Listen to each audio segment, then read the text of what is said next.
ఉక్రెయిన్ను NATO కూటమిలోకి లాక్కోవాలనే పశ్చిమ దేశాల ప్రయత్నమే అసలు సంక్షోభానికి కారణమని రష్యా అధినేత వ్లాదిమిర్ పుతిన్ తేల్చి చెప్పారు. ఇంజియన్లోని షాంఘై సహకార సదస్సులో ఆయన ప్రసంగిస్తూ కీలక వ్యాఖ్యలు చేశారు. ఖచ్చితంగా యుద్ధం మూలాల్లోకి వెళ్లే పరిష్కారాలను కనుగొనాలని ఆయన అభిప్రాయపడ్డారు. భద్రతా సమతుల్యతను ఖచ్చితంగా ఏర్పాటు చేయాలన్నారు.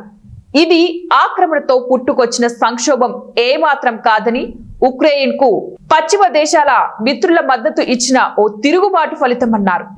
ఏ దేశం కూడా మరో దేశాన్ని బలి చేసి రక్షణ పొందలేదన్న సూత్రాన్ని తాము నమ్ముతామన్నారు. ఈ క్రమంలో సంక్షోభాన్ని పరిష్కరించుకునేందుకు చైనా, భారత్ చేసిన ప్రయత్నాలను పుతిన్ అభినందించారు.